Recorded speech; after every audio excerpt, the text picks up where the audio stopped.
هوای اطراف شما به همان شکلی که فکر می‌کنید تمیز نیست و آلودگی هوای داخلی محیط می‌تواند تا 5 برابر بیشتر از هوای خارج از محیط باشد.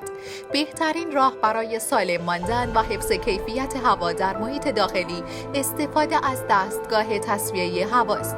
در دستگاه‌های تصفیه هوای شرکت کولاک فن با استفاده از یک فن هوا به درون دستگاه کشیده می‌شود و در مسیر خود از فیلترهای مختلفی از جمله فیلتر هپا رد می شود. روزنه‌های موجود در این فیلتر فضایی در حدود 0.3 میکرون دارند که باعث می شود جریان هوا از فیلتر رد شود، اما ذرات بزرگتر از آن فضا در فیلتر باقی بماند. این ذرات شامل آلاینده‌های هوا و گرد و غبار می شود.